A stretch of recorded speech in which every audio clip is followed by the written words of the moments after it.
Professor Kary Mullis is one of the most unique minds in America. He won the Nobel Prize. We did this interview late at night at his home on the ocean. Do you believe that we have made science our final arbiter on what is right? And as a result, we continue to look at science, and scientists hold themselves up to make the decision that this is right behavior, that's wrong behavior. You can do this, you can't do that. It's a good question, and I think the answer is definitely that science, in a way, having led to this sort of decline of let's say the Protestant Church. I mean, the Protestants got a little bit too involved in history and left themselves open there for scientists to come in and say, to debunk Christianity, because it became a mythological kind of thing rather than a only by faith kind of thing, and it became it's not a real religion in the sense of like Buddhism or something. Science, having been involved in that, people said, well, we're not going to go to church anymore. It left a big hole in a lot of people's psychological makeup that has, I think, been filled to some degree by the ecological madness that people have got jumped into. And there, the scientists are, like you say, they are considered the final arbiters of what's good for the planet or what's bad for the planet. And they hadn't got the slightest idea.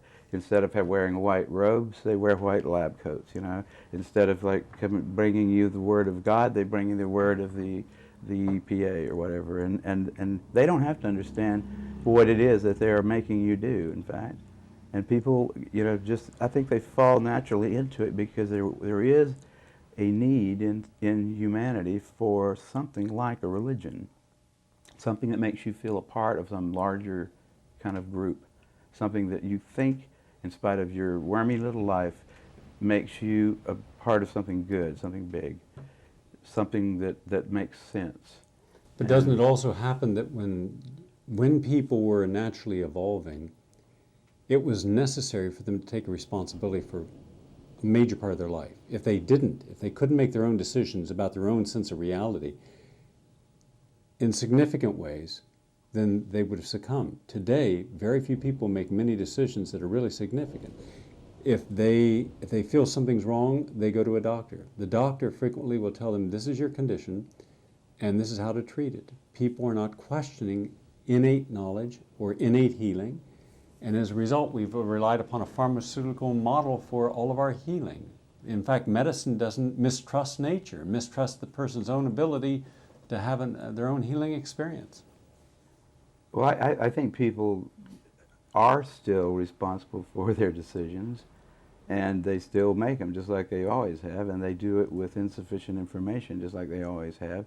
It's just that the world's a little different now than, say, 2 million years ago, when maybe it was a matter of, do we go down there with the family next door, or are we going to stay up here in the canopy, or whatever. I mean, the decisions that people make are important to their lives, and they certainly accede to authority a lot, but I think that's always been I don't know if there's no evidence in my mind for the time, from anthropological stuff, that there weren't always rulers and people that we've always had a hierarchical order. Right. Even in the caves, we've had a hierarchical order. I believe in fact, my new book is just on that very topic, on life energies, where each born with a different life energy. I'm very concerned when the media publishes a story that came out recently in the New York Times and all the other papers, that now it's being mandated that there's going to be pregnancy tests to determine if mothers have HIV, if the babies have HIV, and then put the babies on antiretrovirals like AZT. Well, if you have a baby that has no developed immune system of its own, should be getting breastfed to develop an immune system, it's going to take many months, in fact several years, to really fully develop.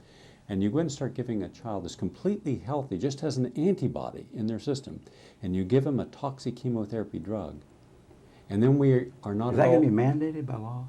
That's what they're trying to do. They're not that dumb, are they? I mean, they to mandate it. What state? Well, they've mandated vaccines. You can't get into some college. You can't have your kid go to school. You can't travel to certain countries unless you've had vaccines, and it's never been shown that vaccines can be predictive of who they're going to help and what the consequences of side effects are going to be for who it hurts. Yeah, I'm a libertarian, true right to the heart, and I do not like to see freedoms eroded at all for whatever grand cause, and that would just that would almost I mean I can't believe that they would that I mean I can believe there would be some people in society that might like to do that, like that guy who used to be the head of was he the Surgeon General? That's he's written C.W. Coop? Yeah. C.W. Coop, yeah. Yeah, he's a bit on the sort of like a little bit like a Nazi kind of a guy in a way. And although he has He sees himself he has as some that. redeeming social value, but the man is, you know, just a little bit too much into. I mean, he thought everybody at the NIH should start wearing uniforms, you know, and that kind of a personality is capable, I think, also of thinking, yes, and we do have the moral right to make you give your kid AZT because it's our job to protect your child even if you don't want to. That State agencies have taken kids away from parents when the parent, based upon informed knowledge, chose not to give their child either AZT or other chemotherapy agents, either for AIDS or cancer. And these were parents who knew more than the average parent, and based upon their knowledge made an informed choice, and those parents were deemed unfit and abusive parents, and their kids were put into a foster home. You know what? In the early 20th century, actually, or late 19th century, in the South, pellagra was thought to be an infectious disease. There was a lack of niacin because Southerners were eating corn instead of wheat. The poor farmers were, and they were taking kids out of homes there, thinking it was an infectious disease because everybody in the family was getting it. Put the kids in an orphanage. In the orphanage, the kid would get a little bit of niacin because they'd have some wheat. And he wouldn't get pellagra, so it made real sense. Took some guy, you know, it took him a government research station in South Carolina finally got some Goldberg, clever, was it? Goldberg. Goldberg. Some Jewish guy came down there with little brains and said, wait a minute, this is not an infectious disease. You know, they had to throw out all the idiots that were running that, but it was a long time, and they did the same thing. They took kids out of homes. All they needed to do was bring in a little bread, a little whole wheat bread. And Does it bother you at all? Every time we need a decision made, we're always looking for some scientist to tell us what to do, whether it's on cancer or almost any issue, where science has become state religion. It bothers me when I see like people.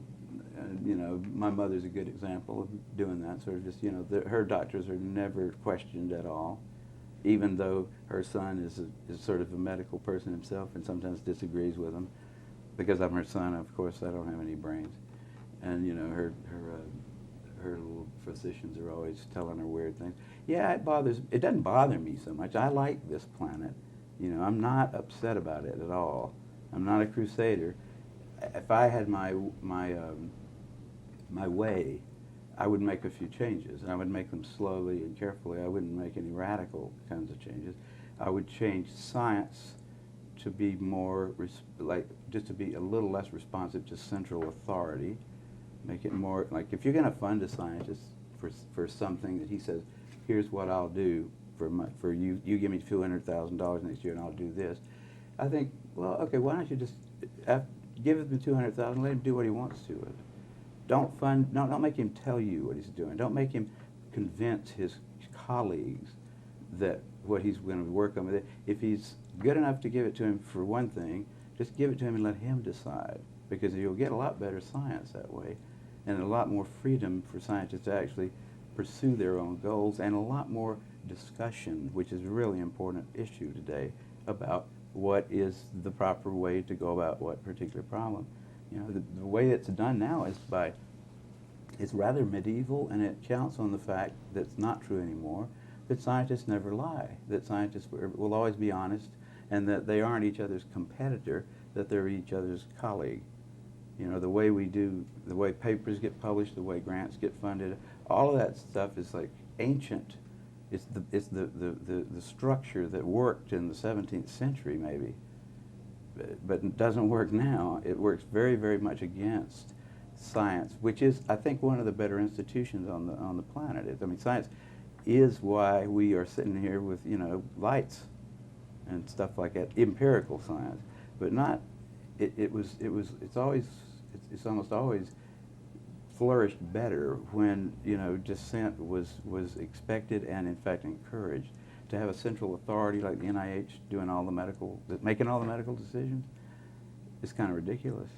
Very prone to political positions that it shouldn't be Yes. taking in science. That adulterates science. Oh yeah, it's very, very much. I mean, we knew, if we studied Hegel at all, that after the 60s, there was going to be a swing back to a repressive government, right? I mean, it just was going to happen. There was nothing you could do to stop it, I don't think. It swung farther than I thought it would ever go, but we definitely got into it, and that's, I mean, the whole business of AIDS, if you want to look at it as in a big picture, AIDS is a Hegelian, it's the pendulum swinging back to the right. It's saying less permissiveness, people that don't pay attention to their grandmother's code of ethics are going to suffer for it. Right? And you can figure out all the little mechanisms of how that happened, but you can also just look at it in the big picture and say, yeah, that was going to happen. And now is going to come a time pretty soon when it's going to go back the other way. Hopefully, the swings. I'm afraid that Hegel. You mean we can not start right. to have some sex and enjoy it, not Oh feel guilty about it? I never stopped. I said those guys aren't going to tell me what to do with my personal life.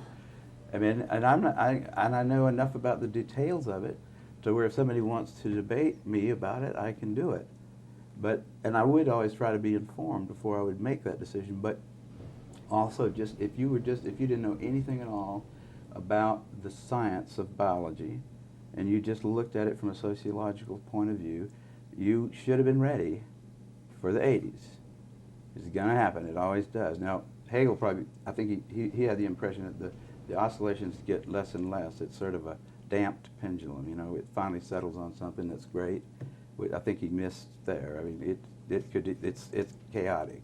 It's like he had the wrong geometry. But it will go back and forth, and it will, because that's the way that is. In fact, it's probably important to the success of any species that it tries some experiments, but it never goes too far from something that has survived, right? Yeah. I mean, you can see it as sort of it's an evolutionary standard in a sense.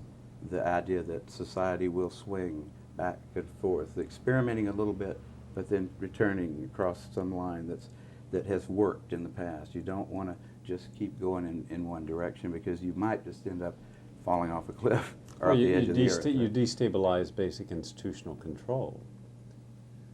Destabilize basic institutional control. You mean in the course of history? Yes, individuals can make radical adjustments in their own lifestyles. Institutions never do. There's never been major institutions that make radical shifts, because they'd be shifting their power base. The whole effort of an institution is to maintain its power and stability of the power. So anything that threatens that stability is considered undesirable. I would agree with that. But I mean, the institutions do go. They have this shifting sort of thing, but they don't go very far. Very small. I try to stay out of that stuff as best as I can, but personally. Look this. This is Peter Duesberg, right? Yeah. Inventing the AIDS virus. Here's a man, the fair-haired scientist who was considered a poster boy of science, right? California Scientist of the Year in 1974, I think it was. And now he's a pariah. Not in this house. No, but in this state and in that university, because when I filmed him in his laboratory 3 years ago, the laboratory had no funding. Now he doesn't even have that laboratory. I know. They've made it. And he was martyred tenured. him, basically. He was tenured. Yeah. Oh, tenured, and also one of the most brilliant people surely the most brilliant virologist, possibly the most brilliant molecular biologist around. Peter is a very scholarly person, in addition to being brilliant too. He's very careful. He doesn't say anything that he can't support, or usually. I mean, you can catch him in a weak moment, and he might say something that he can't support. But he was a really well thought of guy too, because of his ideas. The whole field. I mean, in cancer, he's the guy that led him into the whole oncogene thing. big research bonanza. Anybody who could order a little kit from some company and hire a couple of technicians could be a cancer researcher because of things that Peter opened up. And then Peter said, no, I don't think that's actually the cause of cancer. And that made those guys a little bit angry. And then he comes along and does the same thing for AIDS. He said, you know, I think we're on the wrong track here. And for some reason, you know, the second time, it was almost like nobody even had to argue with him. Oh, it's just Peter again, ruining our fun, telling us that all this easy research stuff that we know we can do now for years, and the American people will pay for it, that we shouldn't be doing that. And Peter did that again. He did that twice. We need a lot more Peters. We don't have enough people like him, and you know, the system doesn't really, it doesn't work. It doesn't work to produce people like that. Yeah. Peter has been marginalized. The media will not quote him without having a challenge quote. Yeah. Where there was a time when whatever he said was, like any other major scientist, would have been accepted on its face value. Now he is considered the controversial. They always preface the controversial, you know, Oh yeah, yeah. ex-professor. Yeah. Nature states just over and over again, if Peter Duesberg can be shown to be an idiot, then HIV causes AIDS. That's what the argument comes down to in a lot of the media. It's just, it has nothing to do with, they don't talk about, you know, the issues at all. Nobody has ever come up with the arguments that need to be brought up to decide whether HIV has any effect on anything. But let's just look at a few of those arguments for a few moments.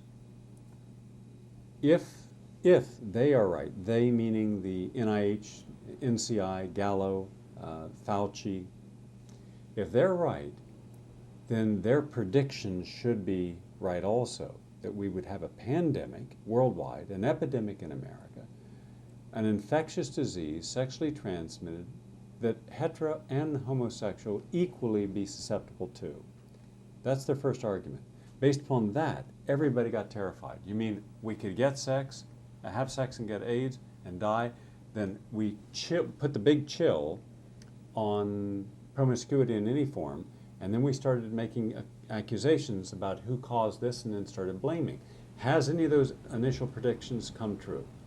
Well, HIV, according to the CDC, if you look at the, and this is, anybody can buy the annual medical yearbook from Britannica, $39 or something like that, and look in there and see, and there's always an article in there about AIDS, and it's usually there's somebody from CDC giving a number, saying here's the number of North Americans infected with this virus. The articles usually preface, the headlines is HIV spreads into some new area, right? Spreads into heterosexuals, spreads into women, spreads into teenagers. But the number's always been the same since they started measuring it and estimating the number of North Americans infected by this virus. It has remained constant at approximately 1 million for 10 years. That is not an epidemic. Now it's down okay. to They had to 600,000. drop it because they had realized all the false positives were starting to really mount up when they got into a population that did not have a lot of positives, and then the false positives become predominant. And you know what? This is the craziest thing I cannot believe this. When you find a kid, like a 19-year-old boy from Montana who's joining the Air Force, it turns up HIV positive. And he's not been around the block too often. Nobody's ever bothered to check his mother to see if his mother is also HIV positive, in spite of the fact that we all know that if a mother is HIV positive, there's a 20 to 30% chance that all of her offspring will be. Right? I mean, everybody accepts that. But for some reason, they can't see the simple reverse of that and say, wait a minute, this kid in Montana who's raised on a farm or something, who's HIV positive, probably didn't get it from, hanging out in the bathhouses in L.A. He got it somewhere. Why don't we just look at his mother and see if he got it? Because all you need is about 10 or 15 mothers of 19-year-old boys that have HIV and did when the kid was born to blow that theory right out of the water. No one's ever done that work. I don't understand why. I contacted the CDC and I asked them, did you do blood workups on all the people that you claimed were included in the AIDS figures from day one? The answer was no. No, they didn't. About 25% of those figures were based upon symptoms. Then I said, yeah. A presumed diagnosis of That's right. HIV. That was just like, And I said, but if you're presuming it's HIV, hence AIDS, you must presume then that you have a gold standard, that nothing else could have caused the same symptoms. And I said, there are at least 7 other... friendly phone. Yeah. And I said, there are at least 7 other diseases that have the same identical symptoms of AIDS, such as tuberculosis and malaria, and also cytomegalovirus in its advanced stage, and tertiary syphilis. And I was going through some of the diseases I had found that have this, and they kind of shrugged their shoulders and didn't address the issue at all. They just Right. avoided it. Then I asked them about Africa, and I said, no. And in this documentary, there's 5 countries in Africa that have, that you will see where doctors who've spent much of their life in Africa, their whole life as professional physicians in Africa, haven't seen a single case of AIDS. Right. No, the African thing is a big joke. I mean, it's a bad joke, but it is a joke. In the epicenter, they're saying, yes, we have malaria and we have TB, and they're not being treated because we're not getting any money, and it can be prevented and we can cure these people. We don't have fresh drinking water, they're drinking, and you'll see in the film, people drinking right out of septic water.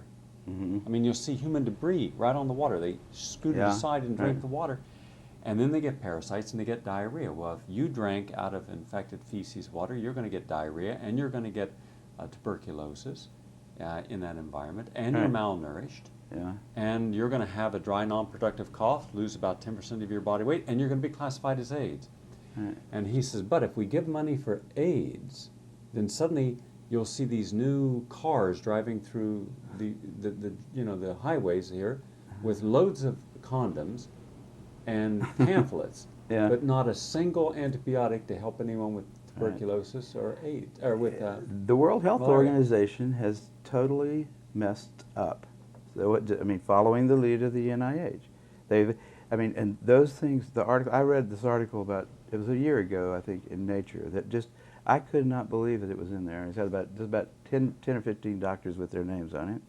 They studied the prostitutes in some little Eastern African country right above Liberia. I forgot the name of it. It's a coastal country. They had gone there 5 years before and found that 75% of the prostitutes were HIV positive.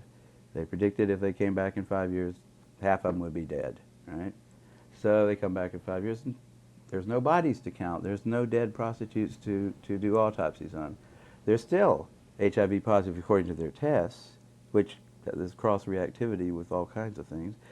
And their conclusion in the paper was that when that should have told them right there, I said, wait a minute, HIV doesn't seem to be hurting these people. The conclusion was these people have got this is in Nature, a special strain of HIV, which, number 1, does not cause any disease. Number 2, it protects you from the strains that are rampant throughout Africa that do cause disease. And we ought to study these people further because we might be able to develop a vaccine out of this. That was published in Nature.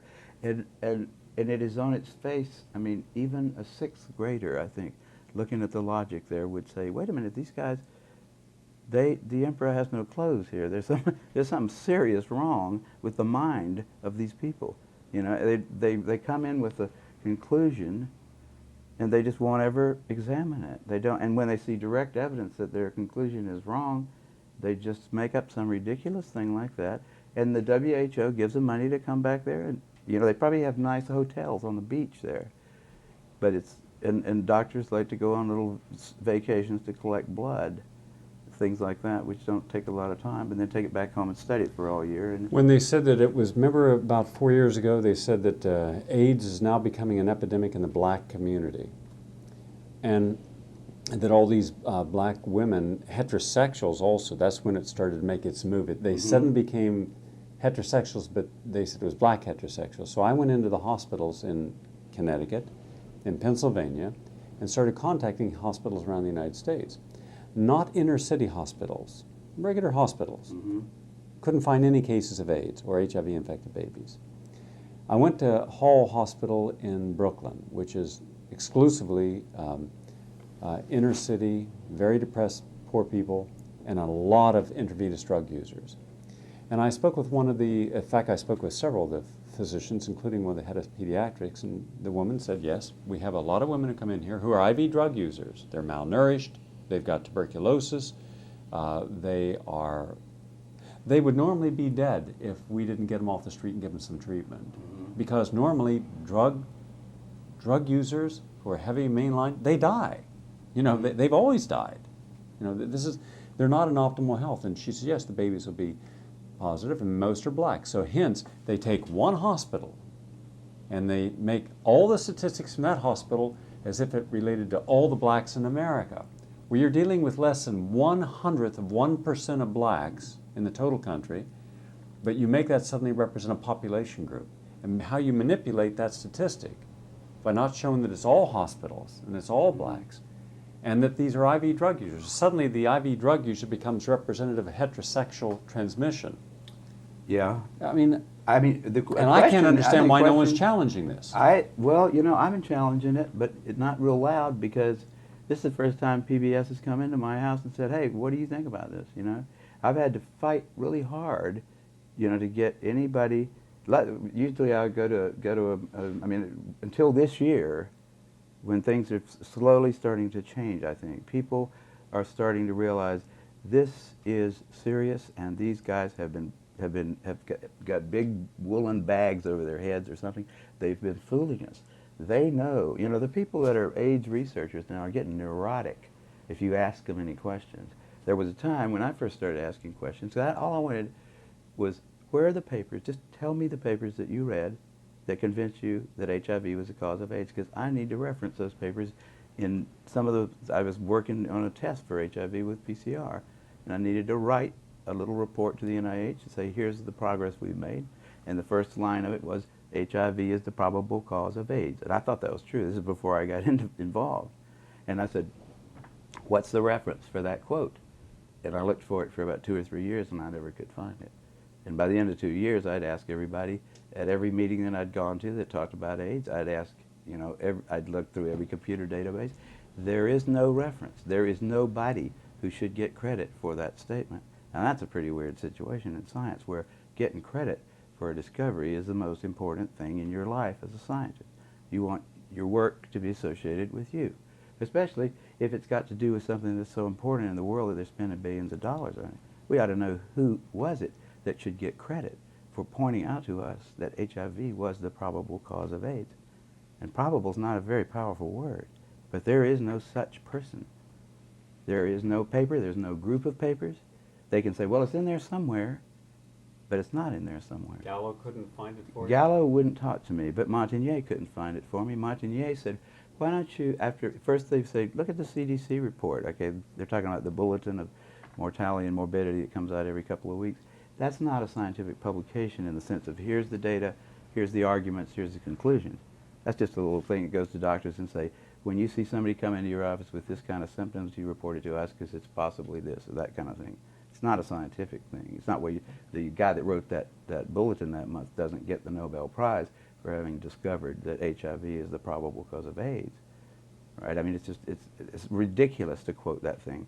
And then I said, I told him, I read that. I didn't think that was very, I mean, I'm talking about, where did science come by the notion? You know, who brought that up? Who showed it to us? Who explained it to you?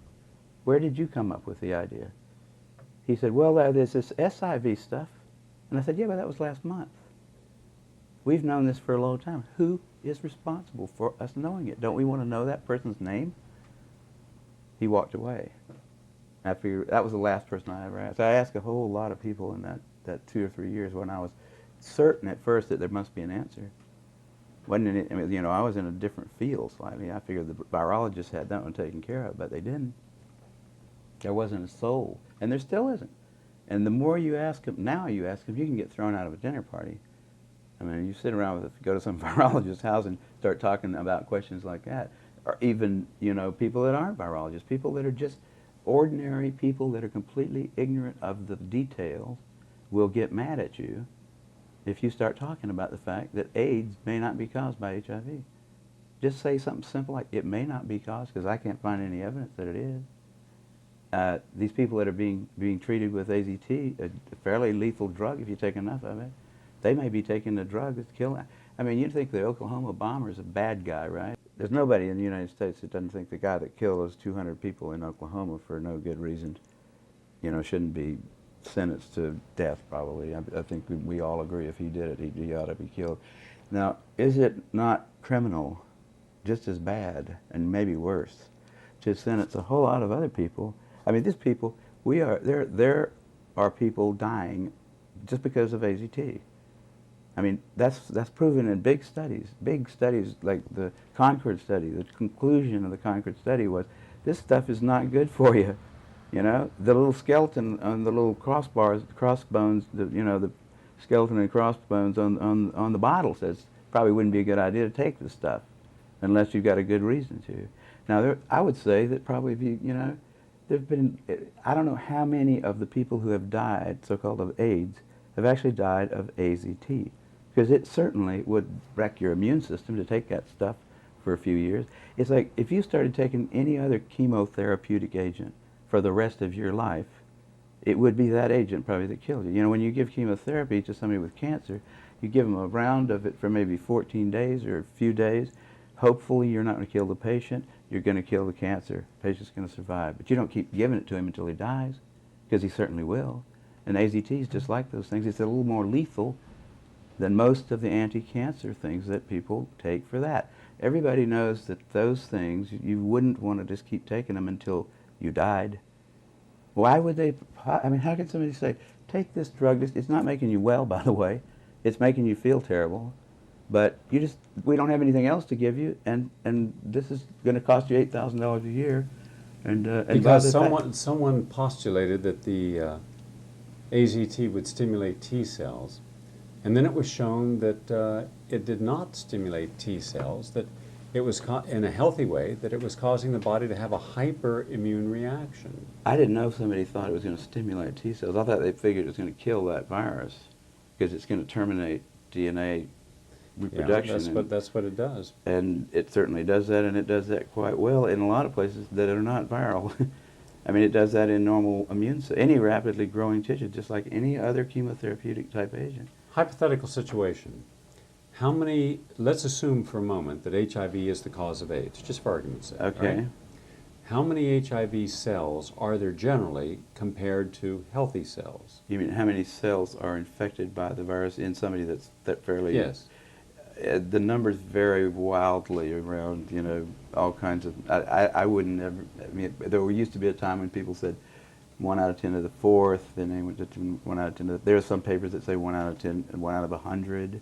It's not like it's got them all, for sure, and okay. I don't think that means it can't cause the disease, because, it could do something subtle, and it might not have to be in every cell. It's just that there isn't any evidence for that. And, But what is the benefit of killing 100 or 1,000 or 10,000 healthy cells to kill one sick cell?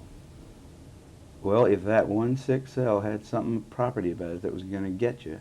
But has that been shown to be the case? Well, if it was, let's say you had a way of, when you try to kill cancer cells, you kill a lot of healthy cells too. It's not a very effective treatment, but the argument is you got nothing else to do. You're going to try to kill the cancer. Hopefully it's more susceptible to the chemical than the healthy cells. Now, in this case, they have the same argument, except for the fact that they say you're going to keep on using this drug knowing that it's killing your healthy cells until you die. You're not going to take it for 2 weeks and then hope that you've killed all the HIV and now you will be alive. It's not like that. They said, no, we're going to do the same thing that we do to cancer, but we're just going to keep on doing it until you die. And hopefully it's going to prolong your life. Well, if it doesn't prolong your life, what they look for is surrogate markers. Now, have you heard that term battered about? Surrogate markers means, well, it doesn't seem to do anything for the disease, but it does every now and then do something for the level of CD4 cells that we measure, or it does something for this or that. Not that anybody really knows whether you want more or less CD4 cells at any particular time in your life. A lot of diseases cause CD4 to go up. A lot of diseases cause it to go down. Nobody's even sure if a CD4 cell is always a CD4 cell. It's a marker on the cell at the time that they do this little counting procedure, which is to stick a fluorescent tag on there and say the ones that light up have CD4 on the outside. And we don't really know what those cells do. The immune system is incredibly complicated. And the immunologists' brains are not nearly complicated enough to deal with it. We have these little, there are theories all over the place, but no real competent immunologist would tell you that CD4 levels was a surrogate marker for anything until we know more about it. But that's what they're using. That's what the FDA is saying. Yeah, you don't have to show that it helps them. These protease inhibitors, the same thing. You don't have to show that it helps the patient. You don't have to show a single life saved. All you have to do is show some little clinical indicator has changed in a way that somebody is hoping is going to make you better. It's a round argument. I took a group of individuals who were HIV positive, husband and wife. They'd both been intravenous drug users for about 8 years. Put them on a detoxification program, gave them a protocol under a physician where they were using ozone, vitamin C drips, bitter melon several times a day, liver flushes, blood cleansing with a lot of chlorophyll-rich juices, and glutathione intravenous. At the end of 1 year, the woman seroconverted to negative, and her T cells went from around 400 to 1,200. The husband's were at 0. Both are ideally healthy. There's not a single opportunistic infection. Not only that, there's no indicator infections. For instance, they had cytomegalovirus, they don't have it. Herpes, they don't have it. Herpes 6 and mycoplasma don't have it. So here's two people. He's a construction worker, right? Yeah. Totally healthy. She's totally healthy. He has 0 T cells. She has a lot of T cells. Hers went up, his went down. And so clearly in this case, the T cells were irrelevant. Nobody was counting those cells with those the markers like CD4, CD2, CD8, that kind of stuff. Those had just become available to Gottlieb, I think is the guy that did it in Los Angeles, as AIDS came about. Okay, he had about 5 patients that are AIDS patients. His personal research interest was in using these new antibodies, OK4, OK8, that somebody in Japan had made that could distinguish types of T cells. That was just a research interest of his. He wanted to see what they would tell him. And you know what they did. And then they came up with names for them, like helpers and suppressors and that kind of stuff later. But they really didn't know. They didn't have any experience. There was no experience. There was no log of what a CD4 level meant before AIDS came along. And then they decided low CD4, bad. High CD4, good. Go up to the Andes and look at somebody who's never had an infectious disease. I'll bet you they don't have any CD4 cells at all. They don't need them, probably. They maybe have a couple waiting. But we don't know those kind of I took a group of details marathon about medicine. runners who were terribly healthy, never had any risk factors at all.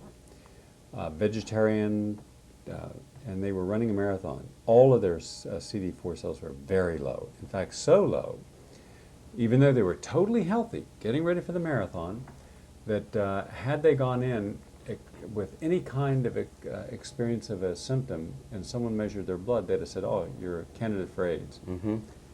So that in itself, there are many conditions. Cytomegalovirus will bring your CD4 down. Epstein-Barr virus, ubiquitous in our population, 90% of the public have this. Herpes will bring your CD4 down. Malaria brings your CD4 down. TB throws them clear down into the cellar. So when something is so inaccurate, to make that a gold standard, that concerns me. Also, well, it's ridiculous, is what it is, and the question really is whether it should be considered criminal behavior on the part of people who have the public trust. It is criminal behavior to set off a bomb in a federal building. Is it criminal behavior to start passing out poisons to people who have no real diagnosable diseases, to babies, for instance? And the question, I think we get off in the details a lot in this thing, and it has been probably the worst part of it from the point of view of the public.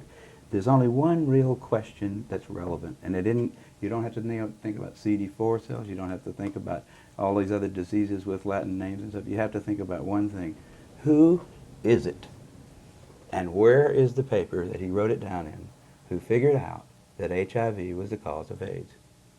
Right? Who is that guy? If there's no person who can stand up in front of a scientific body and say, I'm that person, or this team of us did that, and here's how we showed it, You know, you don't have to get into the details. You don't have to worry about the hemophiliacs in Africa. You don't have to worry about all the sort of subterfuges in a way that just keep coming up to complicate what is really a very simple situation.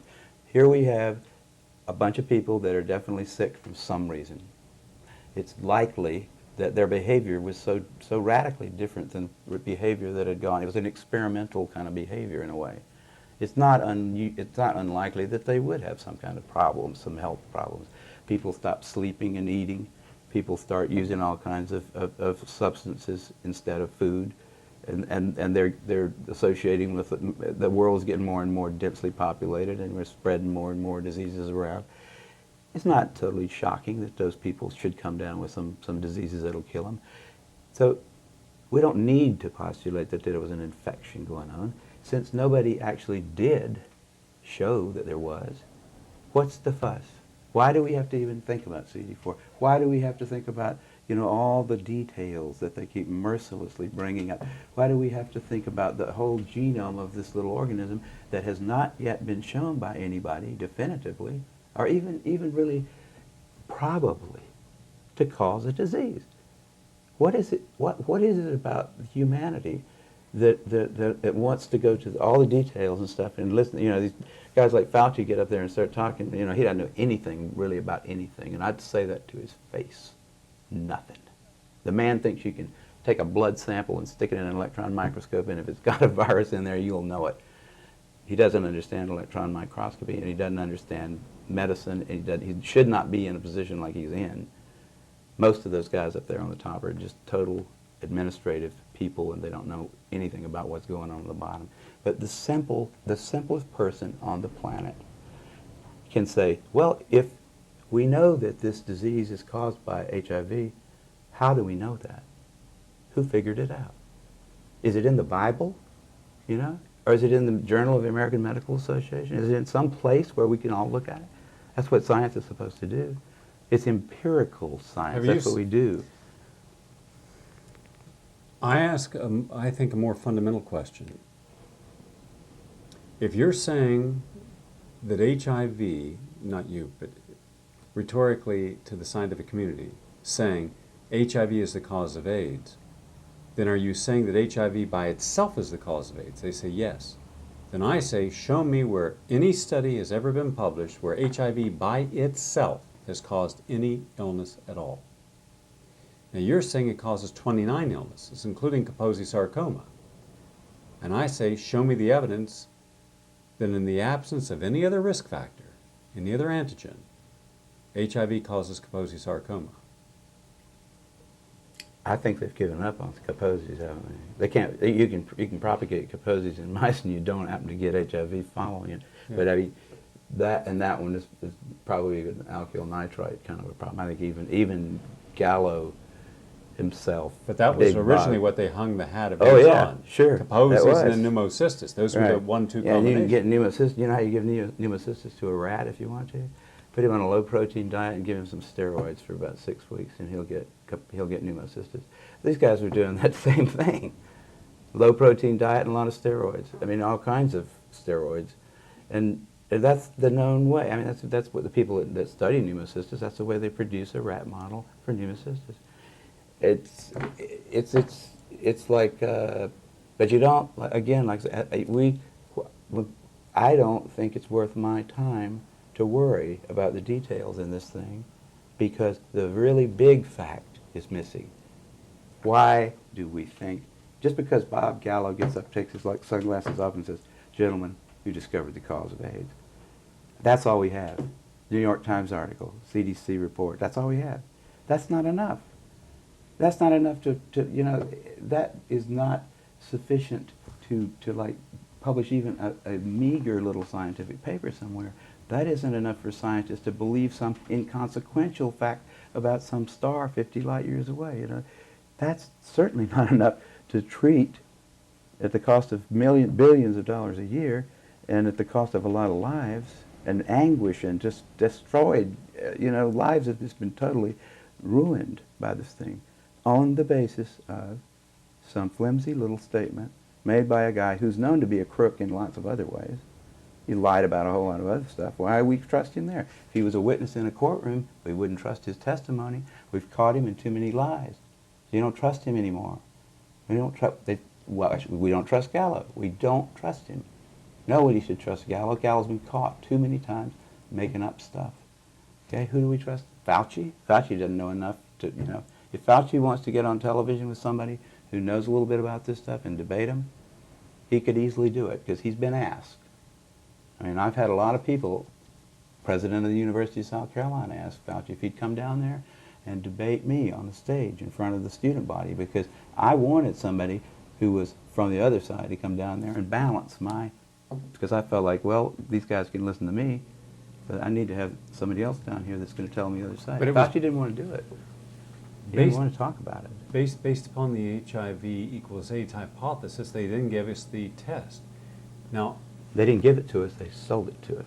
Now, who sold it to us? Who gets money off the Bob Gallo himself was getting quite a bit off of it. He had to give a lot back to Montagnier when it was finally proven that he stole the virus from Montagnier in the first place.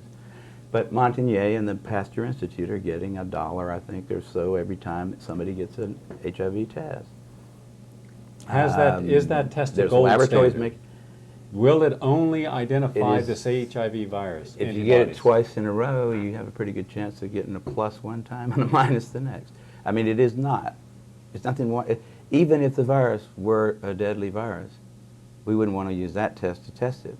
I mean, that test was responsive. Although that's why they thought for a while that it was widespread in Africa because it cross-reacted with antibodies to malaria.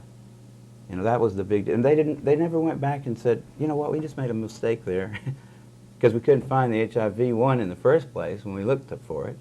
When we looked for the organism in Africa, we didn't find it. So we found something else that was close enough, 33% difference in sequence. It's not close at all, not for retroviruses. They found something else. They said, this is HIV2, we're going to call this for a while. Now they just dropped that whole thing. They don't look for it at all anymore. You go into any kind of a like a lot of places in Africa, the only kind of place you can get any medical treatment is at WHO hospital that's there for AIDS, right? So anything you come in there for, you cut your knee with a machete, you're an AIDS patient in some little book somewhere. You know, it's just, and presumably you have HIV too, so they'll add that. How in the world could scientists today, legislators, physicians, public health officials, give any legitimacy to a test that's determining, predictive, of a person going to die of a condition, and hence put on, almost insisting to put them on antiretrovirals when there's no gold standard? If a test cross-reacts with flu, vaccines, malaria, lupus, some arthritis conditions, and connective cell conditions, leprosy, with all these other conditions it can cross-react with, then it's not a gold standard, is it? No, it's not. But you know, I mean, the general public doesn't understand the idea of a gold standard here. Neither do doctors, physicians. So, I mean, you know, you just pull the average physician away from his convention someplace in Cincinnati or something, and sit down and have dinner with him and talk to him about this kind of a situation, and see how much he really knows. Like, does he know what a Western does? Does he know what a Western blot actually does? I mean, how is it different from this ELISA test? Does he understand how an ELISA test is operated? Does he understand anything about the statistics associated with the times when they've been tried? No, he doesn't. And he doesn't give a damn either. What he knows about is that when he has a patient, he charges them a certain amount of money for every treatment that he does, for every little prescription that he writes, and he likes to have a lot of patients. And the county health department also knows that due to the Ryan-White Act, for every single person who is diagnosed as having AIDS in the county, $2,500 a year from the federal government. So the county health department is actually pressuring doctors by their little subtle ways. They're not coming over and beating them, but don't miss an AIDS case. You report it to us. If it's a positive test on the HIV, you report it to us because it's $2,500 in our pocket every year. I mean, it's a kind of a, I mean, there's plenty of reasons why they're doing it, but you know, one of them is not that doctors are intelligent people in this particular. I mean, the doctors have been dumb. The people that have taken the drug have been idiots also. I mean, they really are idiots. You go to some doctor and he gives you a drug when you're not even feeling bad sometimes, you start taking it and you start feeling worse, or you start feeling bad for the first time, keep on taking it, because otherwise you're going to get sick. And then, you know, you read about it. It's not like you can't find out about AZT. You know, you can find out about it. Look it's not that hard to look in books like the Merck Manual and stuff like that. See, what is this stuff? What's it used for? Why are they using it here? How did it get approved? Why is it that they would allow Western blot to be used in the United States when it's been discontinued in England because it's worthless? And why is it that they're allowing a test that there's no two countries that have the same standard of how many bands it has to be compatibly reactive with? It's 2 in one country, 3 in another, and 4 in another country, making it very easy to test positive in one country, a little more difficult in another country. If they didn't allow them to charge so much for it, I think there'll be a lot less use of it. You know, I think that money is the only, you know, it's just like in political scandals. Follow the money trail. Figure out who's getting paid for this. Who's getting the money for those Western blots. There's your person who's going to always come down on the side of, yeah, you got a confirmatory Western blots, they call it. You know, do a confirmatory Western blot. Well, let's see. And those things are so hokey, it's just ridiculous. I didn't know they don't even do them in England anymore. No, not since 1992. It's totally, and ask a doctor how it works. The doctor who prescribes, he says, got to have a Western blot to confirm this ELISA positive thing. How does that work, doctor? Sir, what are they now measuring about me that's different from what they measured with the ELISA test? He wouldn't know. He's not got any idea. I'll bet you there's scarcely 50 physicians in this country that know what a Western blot really is. They know when to order it, and they know they get a kickback on it probably. They make some money from having to take the blood or whatever, and they make money by prescribing AZT. They get money every time they turn around. They get money. Money is what makes it work. To interpret the test also. Well, of course. Why is it that if a person would get a vaccine shot like hepatitis or measles to create antibodies, to get an antigen reaction, so that the body will now have a memory cell so that when they are exposed in the future, they will be able to call upon that immune response. But when you have an antibody to the HIV virus, it's always predictive of causing the disease. It was because, I would say, they didn't have well enough developed way to look for the virus itself at the very beginning. They could only look for the antibodies to it at first. PCR came along right about the same time that HIV did. And it was at CETUS that people started looking with PCR for HIV. That was the only way to see it, except for culture, which was a long, protracted procedure, which a lot of times didn't turn up the results there weren't very good either. Can be contaminated. Oh, the cultures, the whole method, that cell biology is a bunch of magic half the time. And those culture, you know, the people that say they can do quantitative estimations of HIV from cultures are just, they're fooling themselves. But I would say the answer to the question is the antibody test was something they could quickly develop. That's what Gallo did, and sell, and so he did. And he said, we're going to make a lot of money off this. Everybody in the world is going to have to take this test to find out who's going to die of the plague. And a lot of people did take it, and he got a lot of money for it. I mean, and there's all kind of people all the way down the line getting paid for doing something that's absolutely insane. I mean, now, where is John Q. Public? You know, he's busy playing video games or something. He's he's asleep at the wheel. He's not saying, what are these guys trying to pull?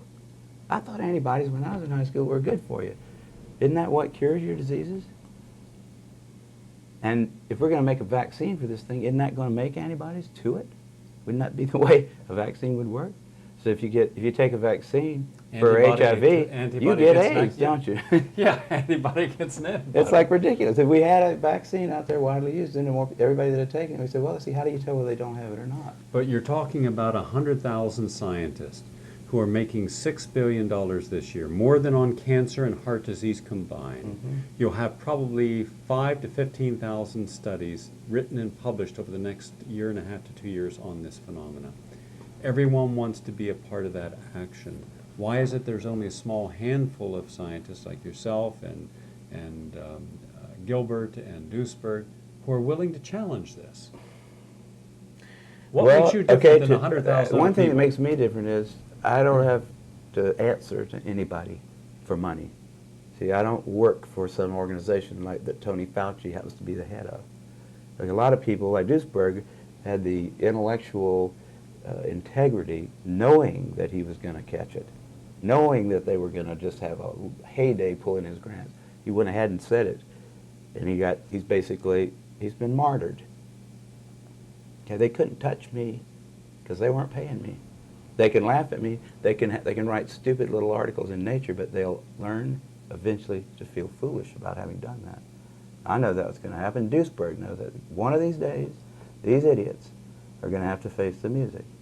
I hope that he's kept that in his heart all along. I think he has. He knows one of these days, because you can see the insanity.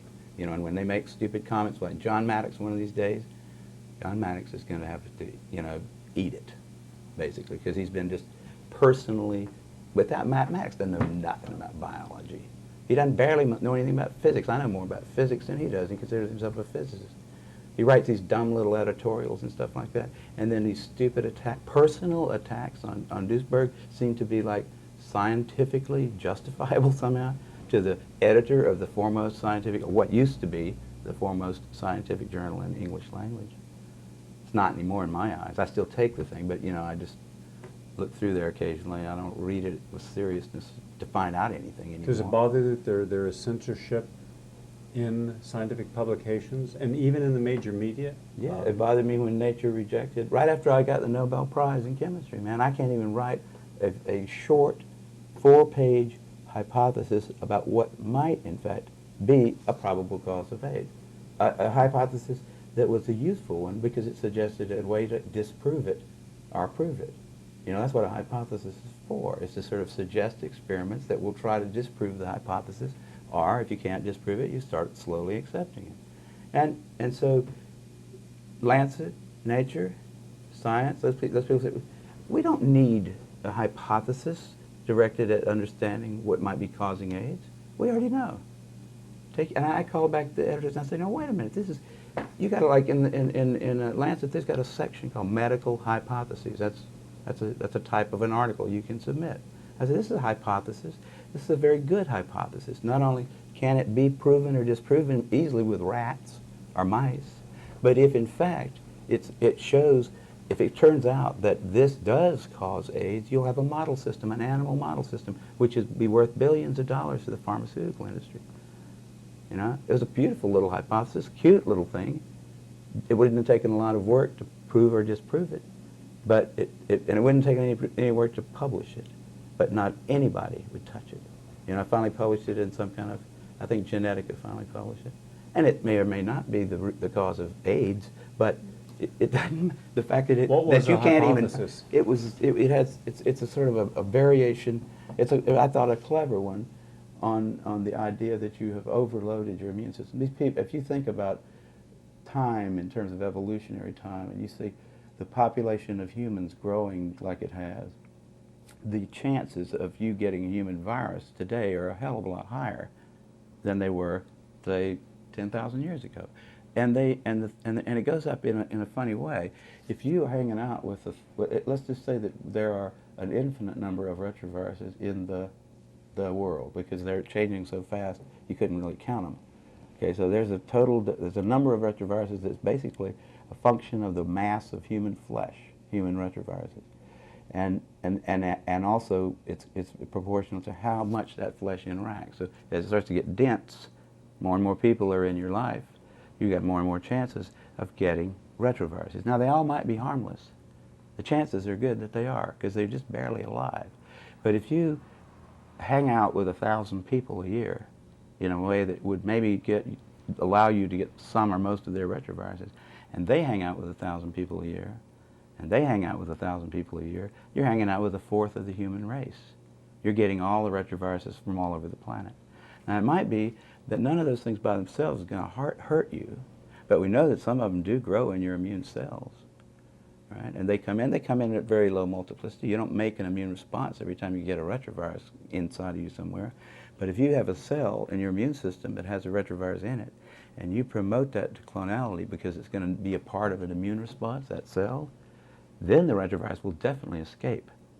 It will flower, in a sense, and it will then have to be dealt with by the immune system because there'll be enough of it showing in the blood that the immune system will go for it. Well, now, if you've got enough harmless but different retroviruses in your immune cells, such that every time you mount a new immune response, which means you probably take about 500 different immune cells and make 1,000,000 copies out of each one of them, if you've got enough retroviruses in your immune system such that one of those 500 is going to have a retrovirus in it that you've never made an immune response to before, you're going to have to make an immune response to it this time, because it will, if you make 1,000,000 copies of the cell, it's sure, the retrovirus is certain to flower, to like make infectious bodies, right? Then you have to make another immune response, right?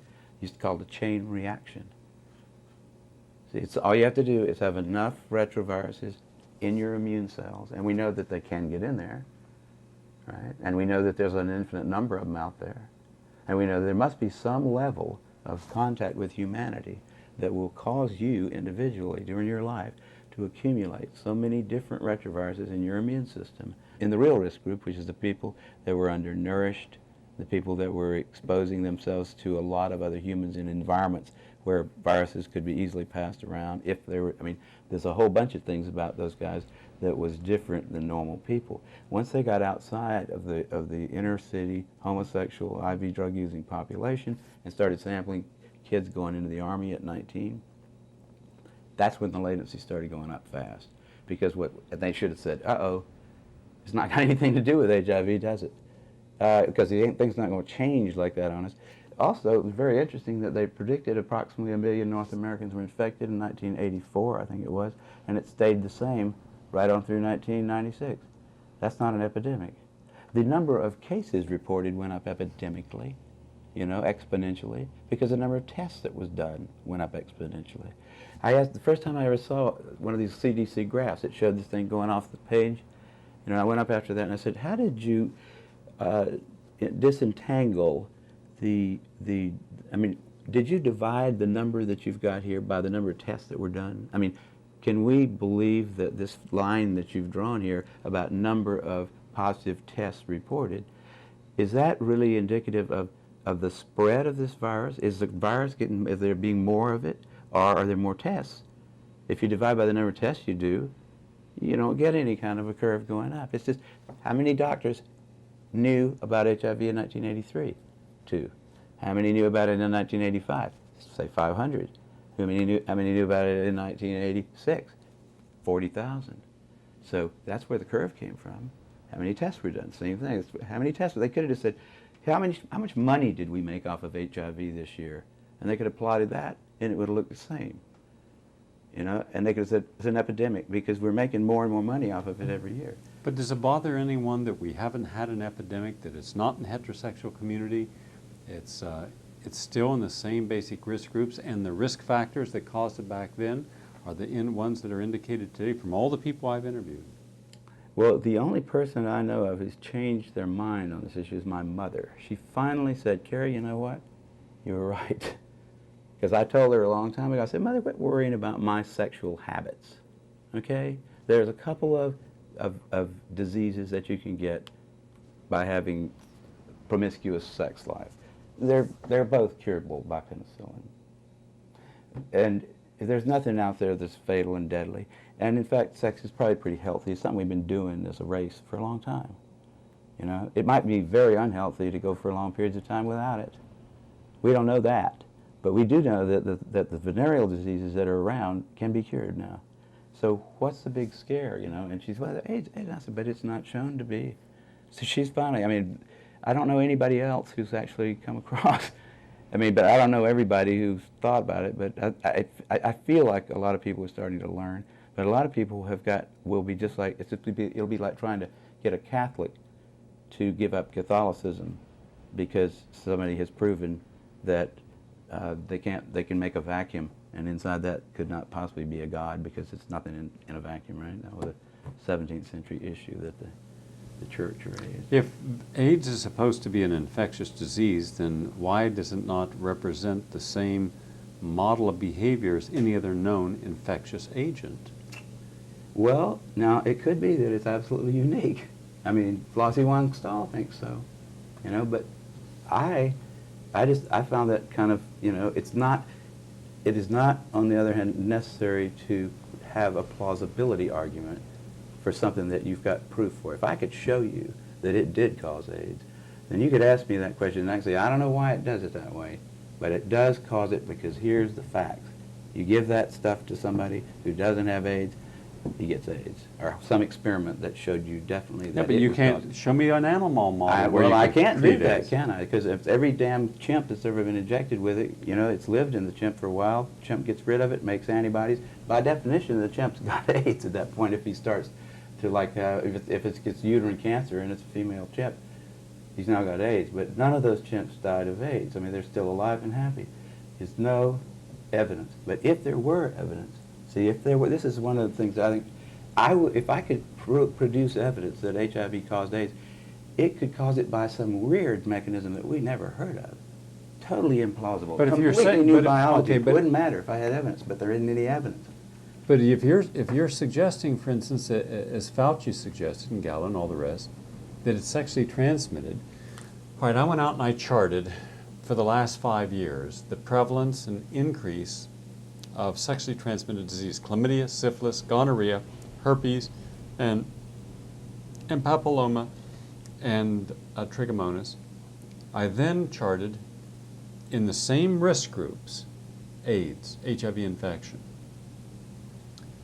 Here is sexually transmitted diseases going like this, up, yeah. and here is AIDS going down. Yeah. Yeah, well, that's pretty good proof that it's not a sexually transmitted disease, isn't it? It was, I mean, why was it a sexually transmitted disease? Why did they say it was sexually transmitted? First thing they said, this is a homosexual disease, right? Yeah. So if you look back at the early kind of discussions of it, it's probably anal intercourse, right? We don't want to talk about it at dinner, but that's probably what it's caused by, right? So somebody in the CDC probably said, you know what, if that's the way it's transmitted, then Congress is going to say, good, we don't need those guys anyhow. We're not going to spend a lot of money trying to cure them of this thing that's caused by their bad habit, right? I mean, there's just not going to be a big public outcry to do anything at all about it. If it's just caused by needles, or it's just caused by homosexual activities, you're not going to really get a long, sustained public outcry against it, and nobody's going to want to spend $6 billion a year. They're going to say, well, we really didn't like those people anyhow. The pendulum's swinging back toward the 90s. Great. I can't think of a better solution to the homosexual problem than a disease that'll kill them all. I mean, there would be congressmen that would talk about that quietly, not on television. So the CDC had to say, we can't say that. We've got to say it's got to be heterosexually transmitted. There's no proof that it's transmitted at all at that point. So why not just say, well, it's heterosexually transmitted too. It must be in semen. And when they looked for it in semen, they didn't find it. They had no evidence that it was sexually transmitted or any other way transmitted. They just said it because that made it a plague. And the CDC needed one. The CDC hadn't had a good plague since polio. Their funding was probably going to be cut back if they didn't come up with one. The guy that was the head of the CDC, in fact, wrote memos that have been obtained, where he describes this as hot stuff. Just like they're playing with this ridiculous Ebola virus stuff, trying to frighten people there. That's like Coop probably loves that. He'd love to see Ebola come into Florida and start sweeping across the southeast. He could take his uniformed troops, they could have barricades, it could be just like in the movie. Those guys have got an agenda, which is not what we would like them to have, being that we pay for them to take care of our health in some way. They've got a personal kind of agenda. They make up their own rules as they go. They change them when they want to. And they smugly, like Tony Fauci, does not mind going on television in front of the people that pay his salary and lie directly into the camera. I mean, Did you ever meet Linus Pauling? I unfortunately did not bother to go down there, just like I didn't go up to see Richard Feynman until he was dead. Those are two people I wish I had just said hi. I'd just like to shake your hand because you're cool people. I knew Linus Pauling for a long time, and I found it interesting that of all the Nobel laureates in the United States and around the world, he, having two unshared, and I'm not aware of any other American to have two unshared Nobel Prizes, was never respected again by mainstream medicine or science when he supported that vitamin C could cause an improvement in people with terminal cancer. And I watched how all of his funding dried up, even though he was one of the founding members of the National Academy of Science. He couldn't even get a grant from them. And it took him almost 14 years just to get a mediocre grant to study cancer. Even when the Mayo Clinic supposedly reproduced his results that he had obtained at the Vale of Leven Hospital in Scotland, where he and Dr. Ewan Cameron took a group of terminally ill cancer patients, divided them in half, gave half 10,000 milligrams of vitamin C every day of their life. Another group got a placebo, and there was a statistically significant improvement in the people who were receiving vitamin C. They turned around and did it at the Mayo Clinic, but they didn't use the same criteria. Pauling says don't use people who have chemotherapy, it'll knock the liver out. They use people with chemotherapy. Pauling says you have to give vitamin C every single day. They didn't. And so it was not the same study, yet they published it saying they duplicated his work. Then when they went to publish the results of what is a terribly flawed study, they didn't even give him the courtesy of saying, here's the results, would you like to examine it? And all he was given was a letter to the editor of New England Journal of Medicine long after the study. And I saw at that time how you can take one of the best and brightest in America, much as they did our greatest living scientist of the century, who was destroyed, Dr. Andrew Ivy. There was never a scientist who's been more cited in the scientific literature than Dr. Ivy. He was a jurist, he was a physician, he was a scientist, he was everything. But he supported Kerbiasin, and he supported Kerbiasin in a correct manner, and they destroyed him. And that's been shown. Now I'm looking at what the media has done to you, projecting you as a flippant, drug-taking, womanizing person who everyone has to wonder how you even got through college, let alone got a Nobel Prize. And I'm thinking, my God, haven't we learned? Haven't we learned from Andrew Ivy and Linus Pauling and Peter Duesberg what they'll do to the best and brightest? Well, you know, you can't expect the sheep to really respect the best and the brightest. They don't know the difference, really. I mean, I like humans. Don't get me wrong, but basically, the vast majority of them do not possess the ability to judge who is and who isn't a really good scientist. I mean, that's a problem. That's a main problem, actually, with science, I'd say, in this century, because science is being judged by people, and funding is being done by people who don't understand it. I mean, I'm sure a lot of people could sit down with Linus Pauling and not realize that he was a brilliant man. I mean, most people wouldn't know him from, somebody who just was a little taller or something. I mean, nobody knows Richard Feynman. Or Richard finally showed a few people that, when he said, here's the O-ring, here's some cold water, see what happens. That he at least knew how to, I mean, but most people don't understand what a brilliant guy that Feynman was. There's a handful of people at any one time in the world who are capable of really doing innovative things. And usually those people turn out to care for their fellow man. They respect them in a way, although they don't think that most of the people, the great masses of people, really are going to be able to understand what it is they're doing. It's got to, before the transistor radio, most people didn't really understand who John Bardeen was, right? John Bardeen didn't know who John von Neumann was, who was 50 miles away, who needed those transistors really bad with his ENIAC.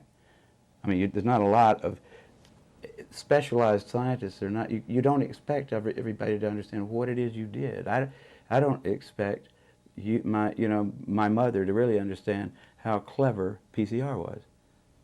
I can't explain to her. It was only a few people, that really could see what a clever idea that was at first. Now everybody says, well, it's a wonderful thing because we hear about it all over the place. But see, what I'm saying is, if you're one of these people like Linus Pauling, I'm sure Linus did not expect to be appreciated.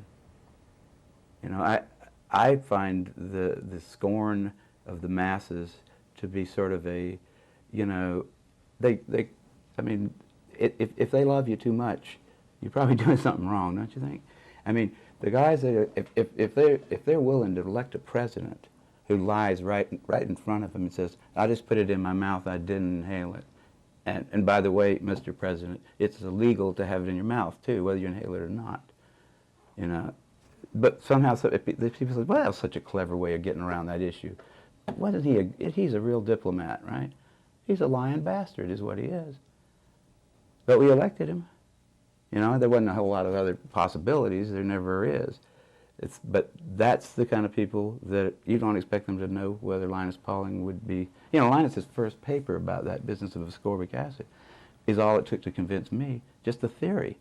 He says, look, here's where we came from. 20 million years ago, we're eating the tops of green plants, the little leaves. We're doing it all day long. It's not a very rich substance. It's got a lot of vitamins in it, and we don't cook it so to destroy the vitamin C. Now, we don't make our own.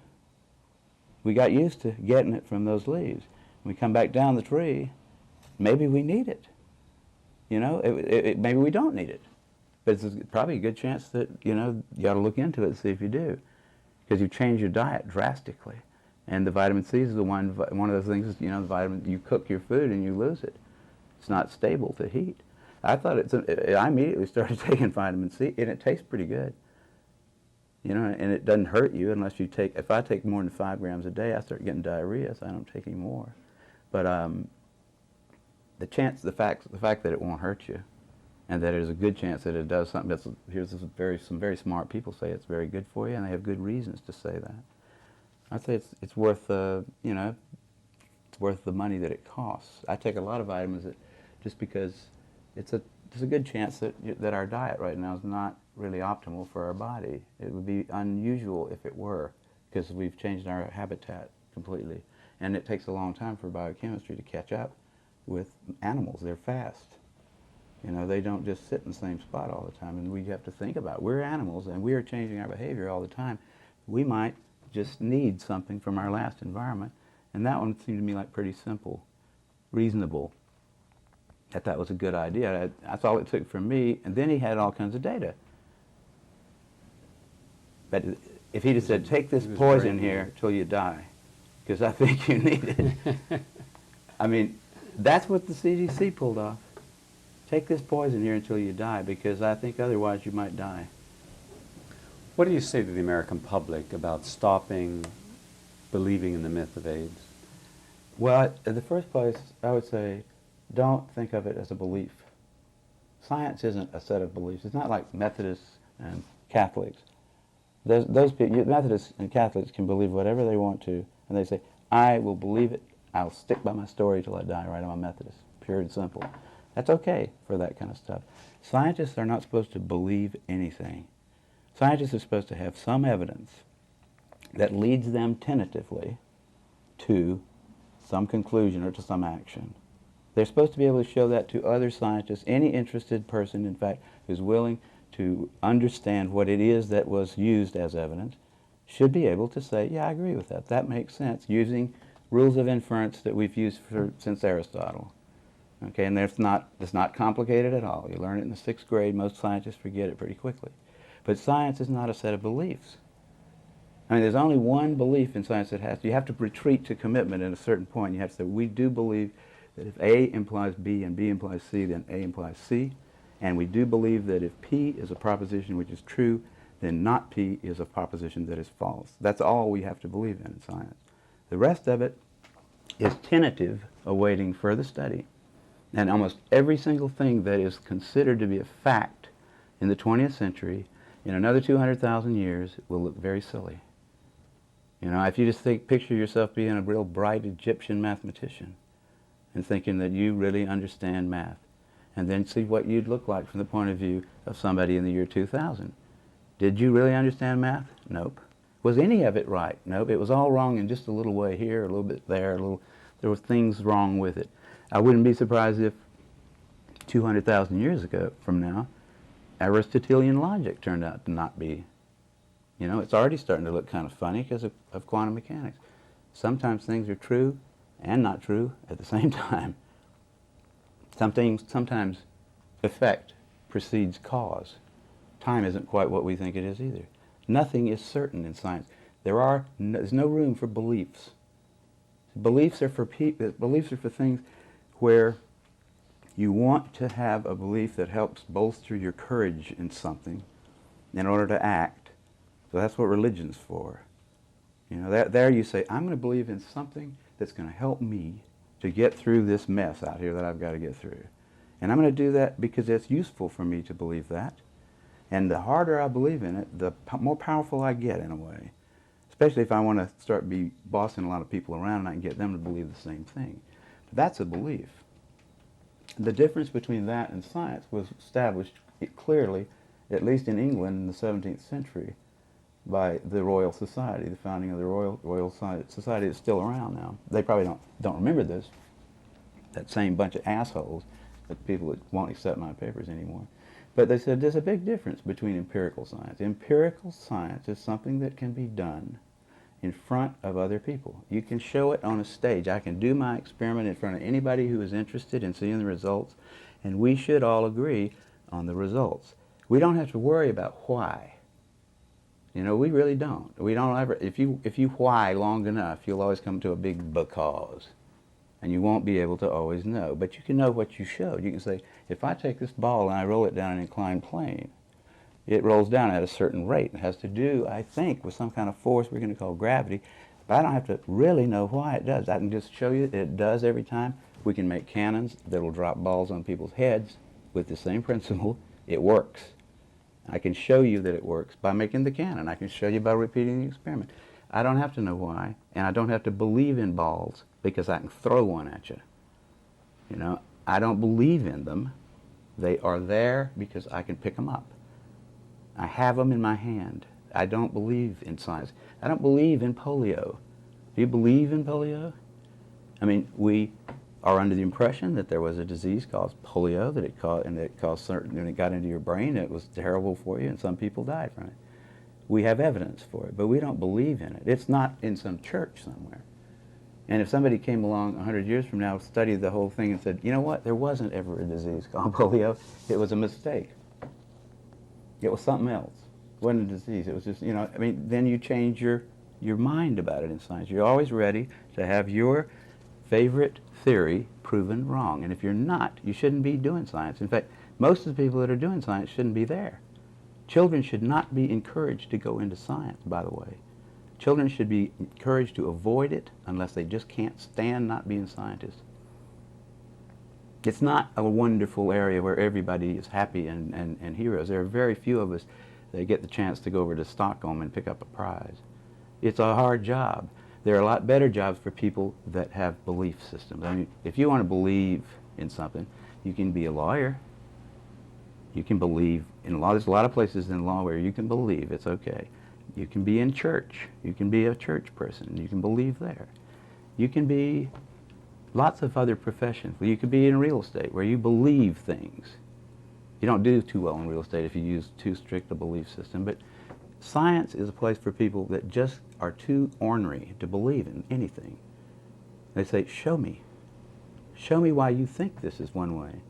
And I'll try to show you another way. And we'll both do this, and we'll enjoy doing that. We'll debate about what is the actual outcome of the experiment. And we'll do it over and over again until we all agree. Then we'll move on to the next step. Make some gunpowder, something like that. Make cars. You know, we don't believe in cars. It's not a belief. They're there.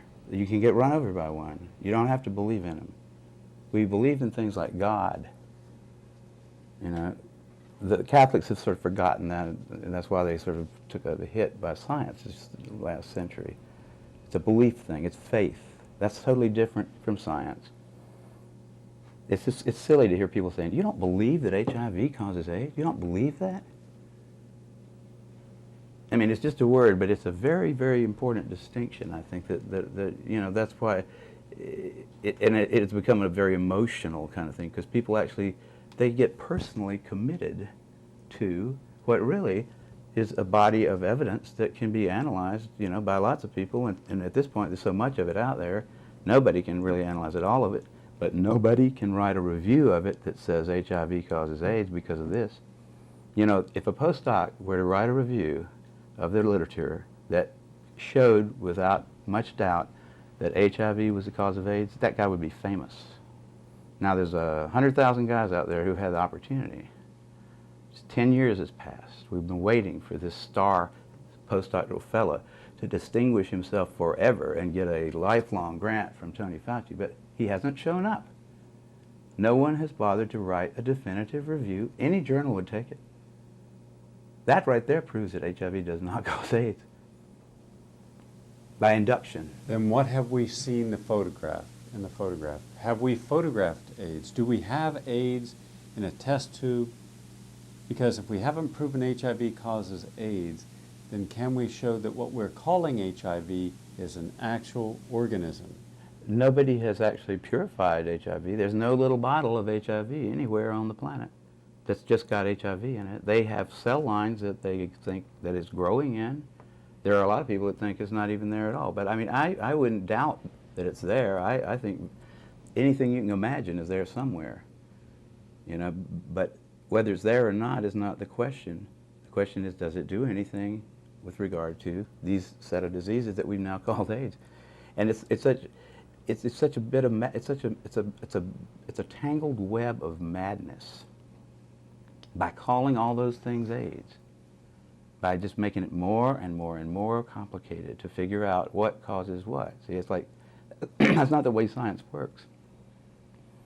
It's a real bizarre thing to have 100,000 people being paid to do something that strange, to take a whole bunch of diseases, to lump them all into this one big thing. This great, I mean, pretty soon, there won't be anything that's not AIDS if they keep going at the rate they're going. You say, well, let's see what will happen in 100 years. How many diseases will be on that list? They put uterine cancer on there. That was stretching the imagination quite a ways, wasn't it? Throw uterine cancer in there as one of the indicator diseases. You got uterine cancer and HIV antibodies, you got AIDS, honey. And we need some more females, by the way, with AIDS, don't we? What do you think of them giving Social Security benefits, disability cards for automobiles, free plane tickets, free bus rides, free meals to people who test positive for the HIV antibody and show any indication like night sweats? But and by the way, then a person never has to work again for the rest of their life. And in England, they give them a free car to drive. And yet here, with cancer, with Alzheimer's, and with major disabilities that clearly are disabilities, they don't give you anything. Yeah, I've heard about all that stuff, and it is very difficult to understand from the point of view of the so-called the neutral observer why that would happen. But if you look at the details of it, you'll find out why. Because this guy gets some money, this guy gets some money, and this guy gets some money. This guy gets. They give me a free parking sticker down at the parking lot by the Scripps Pier because I'm a Nobel Prize winner. If they did, I'd take it. And I don't know whether I should have one or not, but I like to surf down there and I like to park in that lot.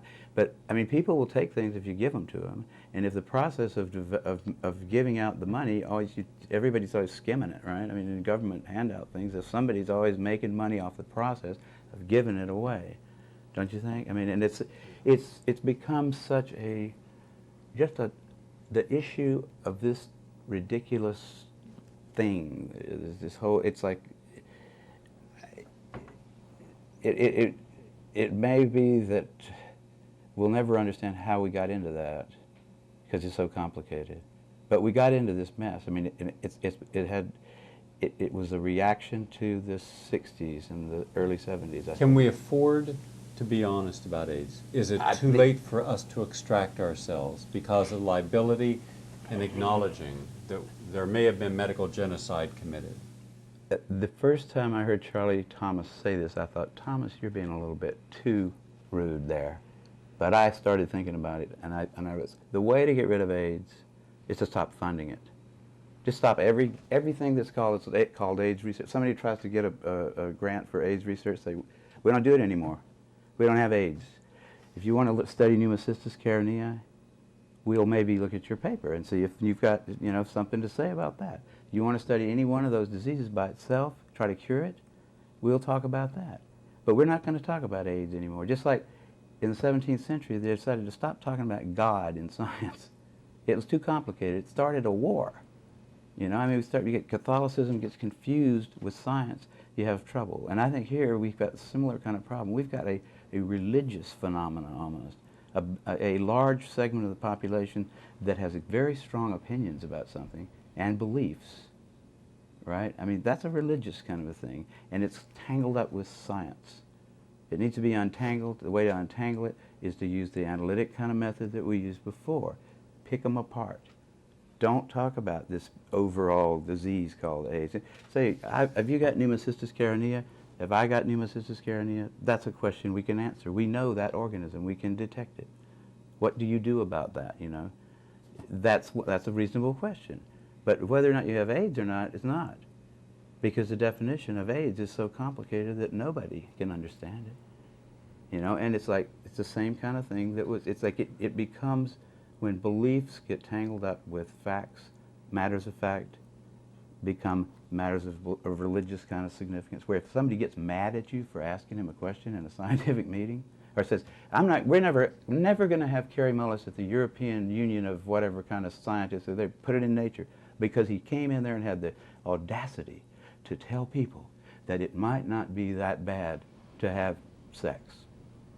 That AIDS might not be something you get from sex. That I don't see any evidence for it is all I said. I don't see any evidence for it. Why? You can't tell young people that. We'll never have you in Europe again. I mean, there was actually that sort of kind of thing. See, that's a religious thing. That's what you walk into a coffee house in the 17th century in England and say, I don't think we should worship the Pope here anymore. I don't think we should pay any attention to him. And some people would get mad at you. That's religion. Same thing with AIDS. It's religion. Go up to Los Angeles to some of these meetings, like where there's a whole bunch of guys that have had AIDS type diseases or have seen friends die, and say, I don't really think there's such a thing as AIDS. I think you guys are suffering from the results of a lot of things that you have done yourselves. It's not like God just smiled on us and not on you and dropped a virus on you. It's because you've been not eating well, you have not been sleeping very much, and you have let yourself get run down. You've also gotten into a panic about the whole thing. You've fallen for their stuff, man. You've taken their poison. Science is a big institution, and most of the people there aren't scientists. You know? What do you think of all these people now who are willing to take what sometimes are very brilliant minds and apply it specifically just to helping a major industry market a product? Even when the results of what that company need do not always match the actual science behind it. I mean, you're talking about the marketing people, marketing people? Well, you got to be a little cynical to be a good marketing person, probably. You know, I mean, a little bit. So, but I don't think, I'm a libertarian in that regard too. I think let them do it. It's not, you know, they're not forcing you. If you're dumb enough to watch that box over there and do what it says to do, then that's your problem. It's not mine. And I think it's all right for people to try to, you know, suspend your good judgment for long enough to get your wallet out, whatever. I mean, I think that's okay. People should be subjected to marketing. They shouldn't think that it's, I mean, most people actually distrust marketing. They see it as for what it is. They don't realize that when Tony Fauci gets up and starts talking, he's marketing too. They don't, and that's what they really need to learn. And I think go back to something you said about when you get up to give a lecture with people with AIDS and some of the AIDS organizations, they're willing to cut you to pieces. Oh, a lot of them just get angry if you suggest that it's got anything to do with the behavior, if it's possible that it's a behavioral thing. You know, there was these guys that lived next door to me in Berkeley a long time ago, and they were homosexuals, and we'd played cards together out in front a long time, and then the bathhouse stuff started happening. Those guys started going over to the bathhouses, and I was waiting for the heterosexual bathhouses to happen, but they never did. So I didn't go over there. But I noticed over a couple of years that those guys got paler and thinner. But you know, they're coming in at 5 in the morning. You know, take a little amphetamine, go to work. Don't eat very much. Come home at night, head out to the bathhouses. I mean, it was a fascinating place to be at that point. That was a wonderful time in their lives. And I mean, I sort of regretted that I wasn't a homosexual myself. But I saw that those guys were sick. You know, I mean, I could tell just by looking at them, because I'd known them before they started doing that. They weren't normal, healthy males between the ages of 24 and 45. It was obvious to them, I think, that they were abusing themselves. I mean, if I go 2 nights without sleep, I know I've done something bad to my health. My little cuts don't heal quite as well if I don't sleep, and all kind of things. Everybody knows that.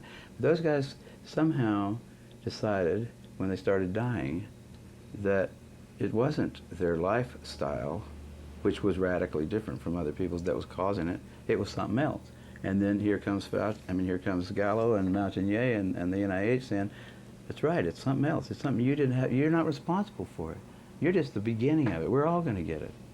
And they liked that so much because they said, we can go right ahead and do what we're doing.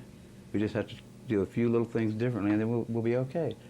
They cling to that, you know, and they think if you suggest that it's their activity, the way they live their life, that you're a homophobe or something, you're some kind of an idiot. There's something wrong with you. There's some of them that aren't that stupid, but you know, there's a lot of them that are religiously associated with the notion. They believe in the notion that it is an infectious thing that will eventually sweep across the planet and kill everybody. That's what they've been hearing that, and they like that better than the idea that maybe this experiment in a radically different style of life failed. Maybe there were some things lurking in there that weren't really going to work. And it seems reasonable when you start doing a whole lot of different things that something might just go wrong. I mean, it's a complicated system, a whole bunch of people just quickly changing all their habits and starting to do all kinds of things that they haven't done in generations before. Have you ever had a time in your life, I want to add on to some, I want you to go a little further but in a little different way. Have you ever had a time in your life where you really burned everything out? You just couldn't stop whatever you were doing. I mean, if it was having sex or staying up late or drinking or whatever, maybe for a week or 2 weeks, you just went on a real rip. Last week. How did it feel? Yeah, I felt, I want to get a Coke out of here, okay? Yeah.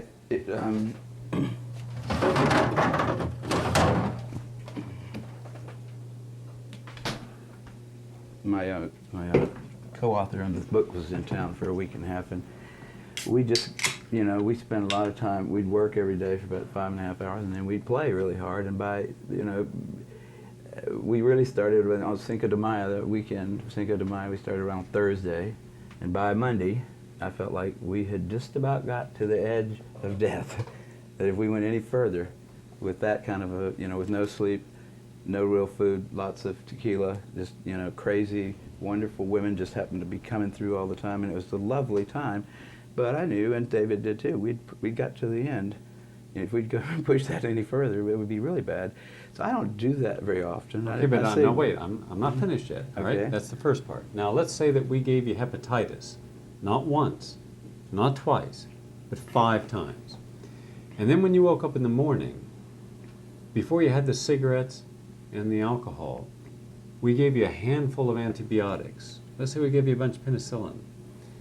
And then we also gave you some rectal infusion of sperm, which we know is immunosuppressive. And we also gave you every kind of drug imaginable, ecstasy and poppers, so you could keep having your erections and sex all night. And let's say you just didn't have 2 or 3 sexual acts. Let's say you had 5, 10 sexual acts per night. But it didn't end on the day that you and your buddy felt that it was going to end. You did that for the next 2 years, every day. I would not expect to live through it. I wouldn't expect to live through even the minor incursions that I make into, like, riotous living, if I kept it up very long. I know I can't. I could go without sleep for 2 nights, and then I start bumping into things. I can start dropping things. I know I'm really, I don't mean going completely without sleep. I mean, like, going to bed at 3:30 and waking up at 6 o'clock to go surfing, that kind of thing. That's not enough for me. I need more than that. I need to have, a fairly decent diet, I think, although... Well, then where is the surprise of guys who did this for 3 and 4 years at the same level and more intense than you did, and now they come down with one of these 29 or multiple 29 opportunistic infections? I don't think they should Where have is been the surprise? Those guys that live next door to me, I talked to them, they were, I said, you guys looking awfully pale. Don't you ever get out in the sun anymore? And the answer is no, we're working, or either we're, We're I mean, and on the weekends, we're hanging out at the bathhouse, and it's fun. Why don't you come over there and we'll show you? But, I mean, I don't think anybody should have been really surprised. That's the shock of the whole thing, actually, when you look back and say, why did they think it was just some virus that this guy Montagnier pulled out of a lymph node? He could have pulled anything out of that lymph node. It probably had 100 different things in there that he could have identified. Just pulled out. Now, why did anybody fall for that? They wanted like hell to keep going, doing what they were doing. You get used to things. I think they didn't start all that stuff on one day. They started a little at a time too. They didn't all of a sudden one day say we're going to go from being like clean-cut kids that get 3 square meals a day, and they just slowly started picking up more and more riotous kind of living, and you get used to things, I guess, and then. I don't know, somebody put the suggestion out. The CDC wanted, they did want to have a plague. And it was a good, it looked like a nice possibility, and they went for it. Remember the actor Errol Flynn?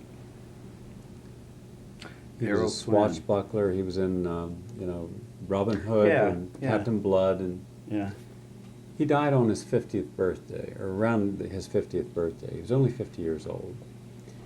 He was so burnt out, so washed out, that when the doctor he died up in Canada, when the doctor did an autopsy, couldn't believe that he was alive for the last 5 years. His liver was totally sclerosed, his heart was completely shot, he had atherosclerotic sclerosis, he had it all.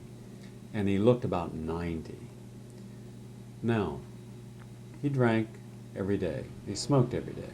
And he lived a fast life. He also did some drugs. There's a good example of what would happen to a heterosexual in a very relatively short period of time. It took him about 20 years to do that. And so then you triple what he was doing, and you can speed up the process. We have a lot of models for, in the heterosexual community, for people who have destroyed themselves without needing a virus to do it. We have a lot of things lifestyle we can show does. So now we say lifestyle is not a part of it. And that always amazed me that everybody bought that. It was the easiest solution, the easiest explanation for those people who were starting to get all these diseases to accept, because the other one would have said, you maybe are going to have to modify your behavior. Now, we don't know exactly what it is you're doing that's wrong, but you might ought to think about, dropping a few things and seeing if what is it that's making you sick. I just can't imagine people that were doing that kind of stuff that weren't aware that it was the things they were doing that were doing it. And when it's so obvious to me when I go without sleep for 2 days that that's what's causing me to bump into things or forget things or have a little sore on my finger that should have healed really quickly. It didn't. It's obvious to me when that happens, but why not just look at all the other gays who were not living that kind of life, who never got HIV or AIDS? Well, only 2% of the gay population have tested positive for HIV or AIDS. Well, that's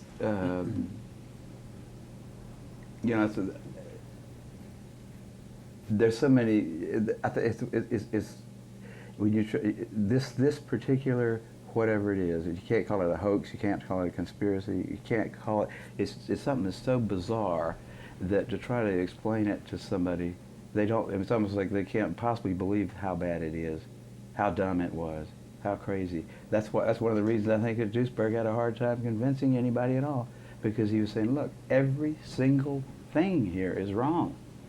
There's no evidence that it is. There's plenty of reasons to doubt it. There's just, every bit of the data is wacky in some way.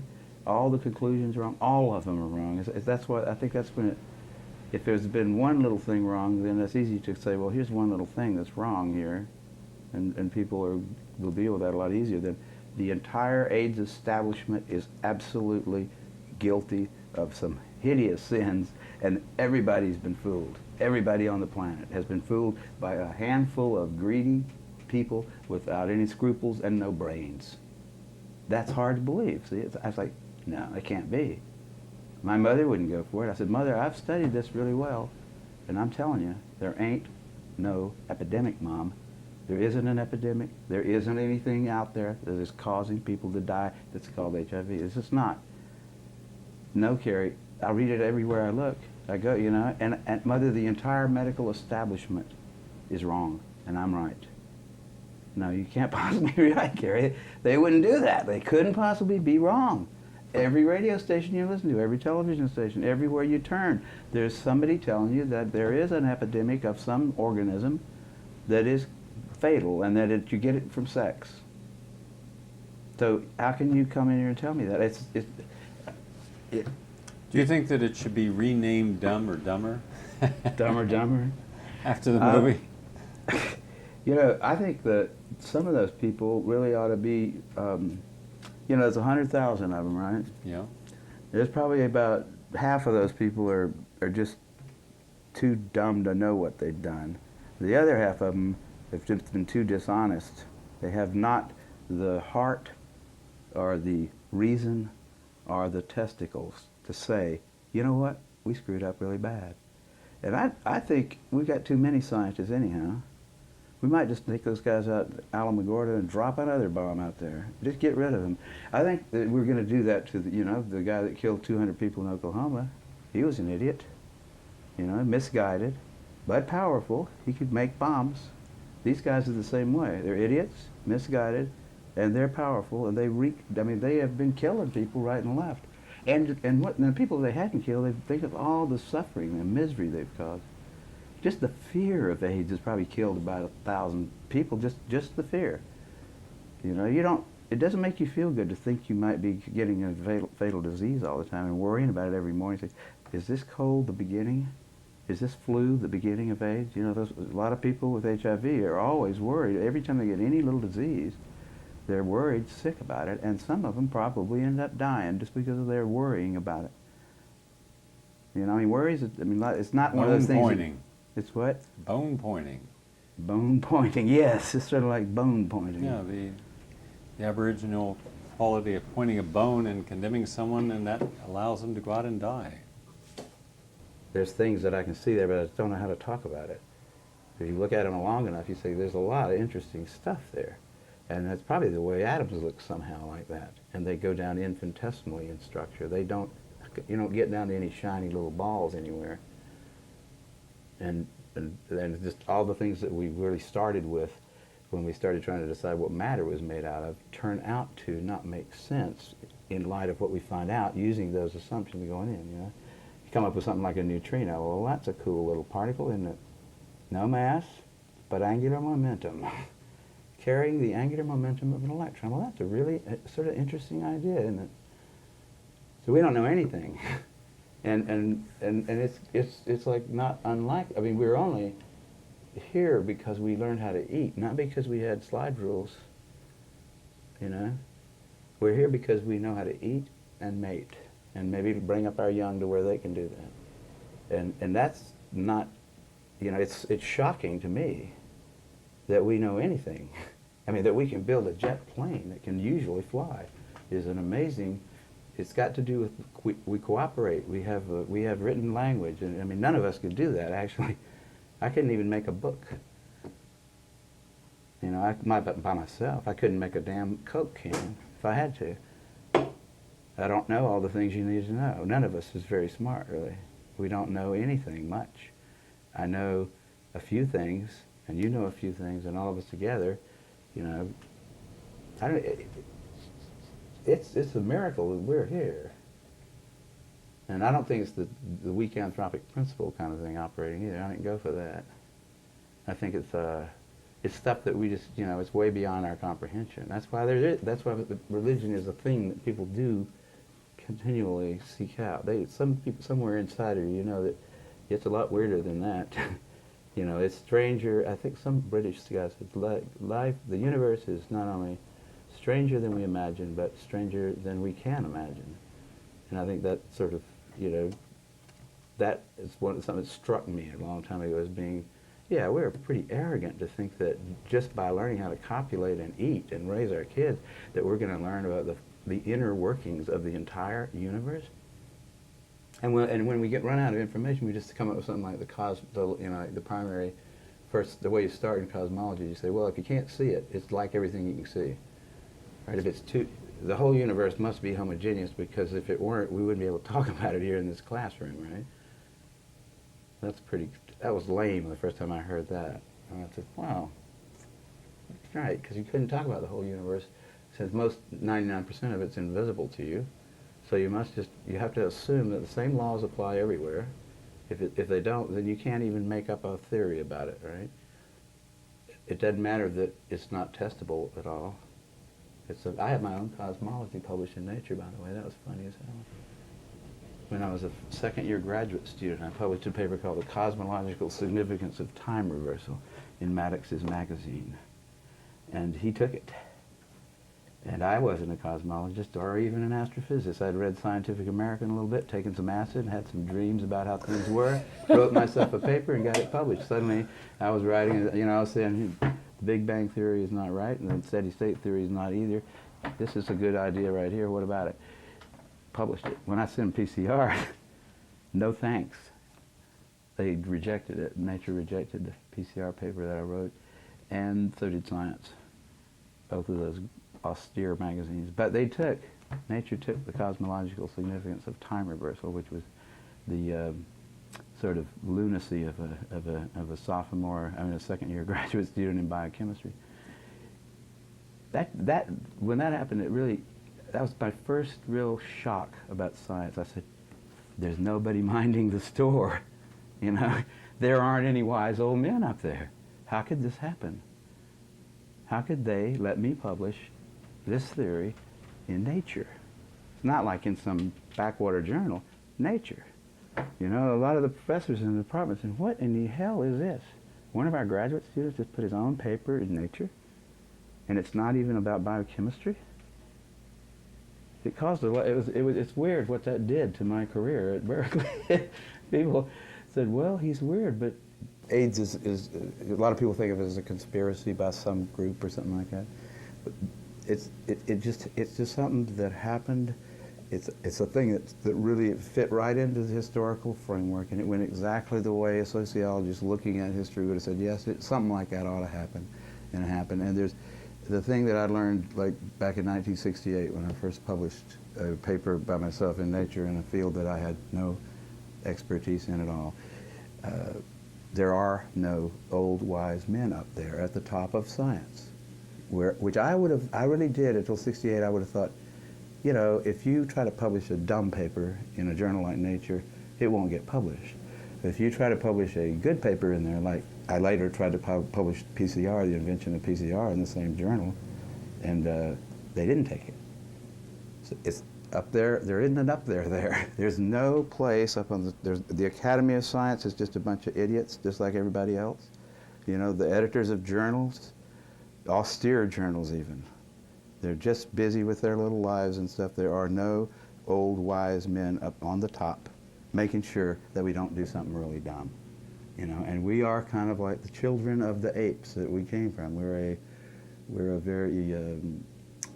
naive, and none of us even knows how to make his own shirts, We don't really individually amount to a whole lot. We have a pretty neat thing going here, and I like it, but you can't think that there's really some council of elders or something watching, and there certainly is not some austere body of people that are not self-interested, that are really looking at medical science and making sure that everything works or that nothing really dumb happens.